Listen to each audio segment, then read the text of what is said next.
ஒருத்தரோட சொத்து மதிப்பு 7,50,000 கோடி ரூபாயா இருந்துட்டு இருக்கு இன்னைக்கு. ஆனா அவர் அதை எப்படி சம்பாதிச்சாருன்னு கேட்டா வெறும் பிச்சை எடுக்கிறது மூலமா அந்த பிச்சை எடுத்தே இவ்வளவு கோடி ரூபாய் சம்பாரிச்சு இன்னைக்கு ராஜா பகவத் மாதிரி ஒருத்தர் இருக்காரு அப்படின்னு சொன்னா அவர் யாருன்னு தெரிஞ்சுக்கிறதுக்கு உங்களுக்கு ஆர்வமா இருக்குமா இல்லையா?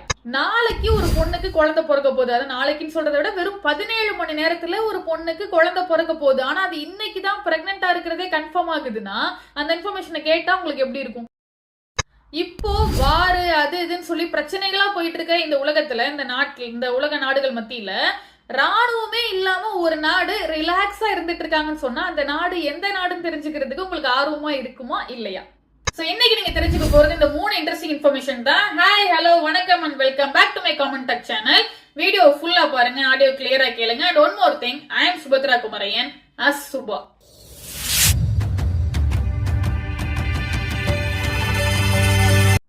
வெறும் 20 வயசு மட்டுமே ஆன சார்லோட் சம்மர்ஸ் அப்படின்ற இந்த பொண்ணு அவங்களுக்கு குழந்தை இப்ப நாளைக்கு பிறக்க போகுதுன்னா இன்னைக்குதான் அவங்க பிரெக்னெண்டா இருக்கிறதே தெரிஞ்சிருந்திருக்காங்க, கன்ஃபார்ம் பண்ணி இருந்திருக்காங்க. அதாவது சொல்ல போனா கிளியரா சொல்லணும்னா வெறும் 17 மணி நேரத்துக்கு முன்னாடி தான் அவங்க பிரெக்னெண்டா இருக்கிறத அவங்க கன்ஃபார்ம் பண்ணிருக்காங்க. இத கிரிப்டிக் பிரெக்னன்சி அப்படின்னு சொல்லுவாங்களா, அதாவது அவங்க பிரெக்னெண்டா இருக்கிறத எந்த ஒரு சிம்டம்ஸுமே சொல்லாம இருக்கிற ஒரு பிரெக்னன்சியை தான் கிரிப்டிக் பிரெக்னன்சி அப்படின்னு சொல்லுவாங்களா. இந்த பினாமினான் ரொம்ப 100ல ஒரு ஆளுக்கு நடக்கும், ரொம்ப ரேரான ஒரு பினாமினா அப்படின்னு சொல்லுவாங்களாம். சோ இப்படி ஒரு விஷயம் நடந்தது அப்படின்றது அவங்களுக்கு ரொம்பவே ஆச்சரியத்தை கொடுத்திருக்கு. அதே நேரம் இது ஒரு பைத்தியக்காரத்தனமான அனுபவமா இருக்கு அப்படின்ற மாதிரி அவங்க சோசியல் மீடியால ஷேர் பண்ணிருக்காங்க. என்னன்னா அவங்க ரீசெண்டா ஜூன் 6 ஹாஸ்பிட்டல் போயிருக்காங்க. எதுக்கு அப்படின்னா அவங்களுக்கு இந்த உணர்திறன் பிரச்சனை எல்லாம் இருக்கு, என்னோட ஸ்மெல் பண்ண முடியல அப்படின்லாம் சொல்லிட்டு அந்த ரீசனை வச்சுட்டு தான் அவங்க ஹாஸ்பிட்டல் போயிருக்காங்க. அதே நேரம் அவங்களுக்கு வெயிட் கெயின்லாம் நடந்திருக்கு.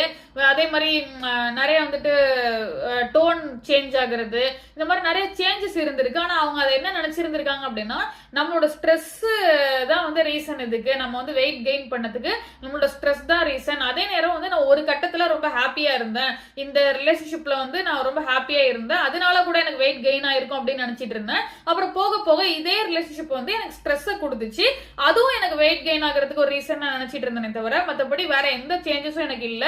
அதே மாதிரி ஆஸ் யூஷுவல் எனக்கு வரக்கூடிய பீரியட்ஸ் ரெகுலரா வந்துட்டே தான் இருந்துச்சு. அதனால என்னால கண்டே பிடிக்க முடியல நான் பிரெக்னன்சியா இருந்தேன் அப்படின்னு சொல்லிட்டு இவங்க என்ன பண்ணிருக்காங்க, இதை ரீசனா வச்சுட்டு ஹாஸ்பிட்டல் போகாம இது அவங்களுக்கு தெரியவே இல்லை. இப்படி ஒரு விஷயம் நடந்தது இது லேட்டரா தான் இந்த மாதிரி விஷயங்கள்லாம் அவங்க சொல்றாங்க.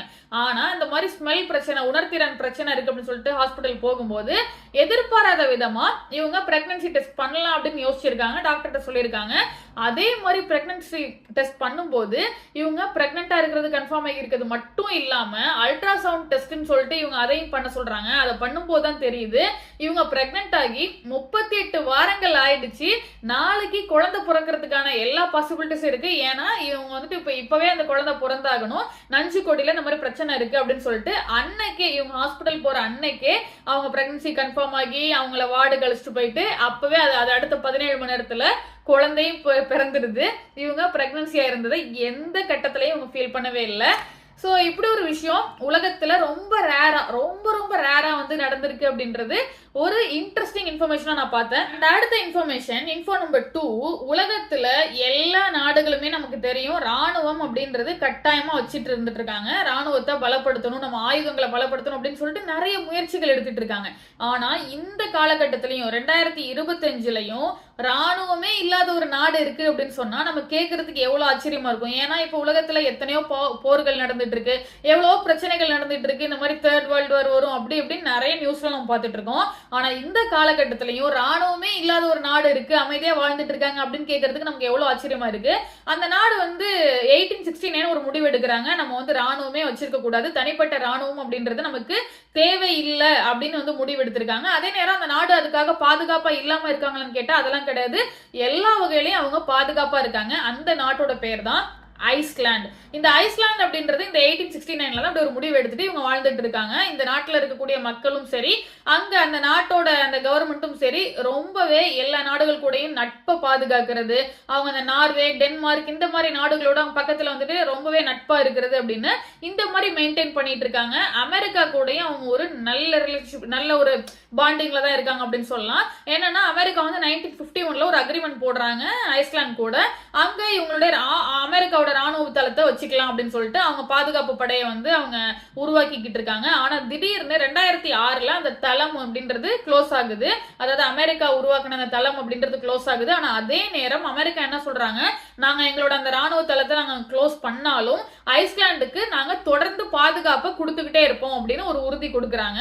அதே நேரம் நேட்டோ அப்படின்றதுலயும் வந்து ஐஸ்லாந்து ஒரு உறுப்பினராக தான் இருந்துட்டு இருக்காங்க.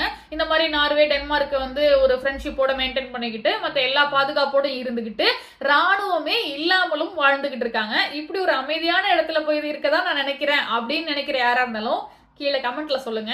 அண்ட் அடுத்த இன்ஃபோ நம்பர் 3, மும்பையில இருக்கக்கூடிய பிஸியான இடங்கள் எல்லாம் பிச்சை எடுத்துட்டு இருக்கக்கூடிய ஒரு நபர் தான் இன்னைக்கு உலகத்திலேயே பணக்கார பிச்சைக்காரன் அப்படின்னு சொன்னா நம்ம கேட்கறதுக்கு எவ்வளவு ஷாக்கிங்கா இருக்கும். அது மட்டும் இல்ல, அவரோட சொத்து மதிப்பு அதை விட ஷாக்க கொடுக்கும். கிட்டத்தட்ட 7.5 லட்சம் கோடி ரூபாய் அவரோட சொத்து மதிப்பா இருந்துட்டு இருக்கு. பிச்சை எடுக்கிற அந்த நபருடைய சொத்து மதிப்பு. ஸோ வந்து எப்படி இது பாசிபிள் அப்படின்னு கேட்டா, கடந்த 40 வருஷமா அவர் பிச்சை தான் எடுத்துட்டு இருக்காரு. அது மட்டும் இல்ல, அந்த 40 வருஷமா பிச்சை எடுக்கிறத தாண்டி மாசம் மாசம் அதுல எவ்வளவு வரும் அப்படின்னு கேட்டா அது இன்னும் நமக்கு ஷாக்க கொடுக்கும். அதாவது ஒரு நாளைக்கு 10ல இருந்து 12 மணி நேரம் சார் வந்து பிஸியா பிச்சை எடுத்துட்டு இருக்காரு. பாரத் ஜெயின் அப்படின்ற இந்த சார் தான் பிச்சை எடுக்கிற அந்த சார். அவர் வந்து பிஸியா 12 மணி நேரம் வந்து இப்படி ஒர்க் பண்றதுனால மாசத்துக்கு கிட்டத்தட்ட 60,000 ரூபாயில இருந்து 75,000 ரூபாய் வரைக்கும் சம்பாதிக்கிறதா சொல்றாரு. அதே மாதிரி கிட்டத்தட்ட இப்போ ஒரு 1 கோடி மதிப்புல 2 வீடு அவர் வச்சிருக்காரு. பசங்களை வந்து ஒரு செம்மையான ஒரு ஃபேமஸ் ஸ்கூல்ல படிக்க வச்சிட்டு இருக்காரு. அது மட்டும் இல்லாம அங்க பிஸியா இருக்கக்கூடிய அந்த ஏரியால 2 கடைகளும் வாங்கியிருக்காரு மும்பையில. அங்க ஸ்டேஷனரி ஷாப் நடத்தி அதுல மாசம் மாசம் ஒரு 40,000 50,000 அப்படின்னு சம்பாரிச்சிட்டு இருக்காரு. என்னடா இது, பிச்சை எடுக்கிறதுல 7.5 லட்சம் கோடி ரூபாய் சொத்து மதிப்பா? ஓகே, பட் யாருமே வந்து பிச்சை எடுக்கிறதுன்னு கிடையாது. எந்த ஒரு விஷயமா இருந்தாலும் தொடர்ந்து பல வருஷங்கள் நம்ம அதை வந்து விடாம முயற்சி பண்ணிட்டே இருந்தோம்னா எப்படி இருந்தாலும் நம்ம ஒரு பெரிய இடத்துக்கு போயிடுவோம் அப்படின்றதுக்கு இந்த மிஸ்டர் பிச்சைக்காரன் சார், அவர் அதாவது பாரத் ஜெயின் அப்படின்ற இவர் வந்து நமக்கு ஒரு மிகப்பெரிய இன்ஸ்பிரேஷனா இருக்காரு. ஸோ இந்த இன்ஃபர்மேஷன் எல்லாமே நான் கேட்டதில்ல, ரொம்பவே இன்ட்ரெஸ்டிங்கா இருந்துச்சு அப்படின்னு சொல்லலாம். அதுதான் உங்ககிட்ட ஷேர் பண்ணியிருக்கேன். அண்ட் இன்னைக்கு நீங்க தெரிஞ்சுக்கிட்ட இந்த இன்ஃபர்மேஷன்ஸை மற்றவங்க கிட்ட போயிட்டு ஷேர் பண்ணுங்க. அடுத்த ஒரு வீடியோல பேசுறேன். Tata bye bye, says from Subhadra Kumaren. And one more thing, இந்த காலத்துல மத்தவங்க நம்ம மேல அக்கறை காட்டுறது ரொம்பவே ரேர். அதனால தான் சொல்றேன், நீங்களே உங்களை டேக் கேர்.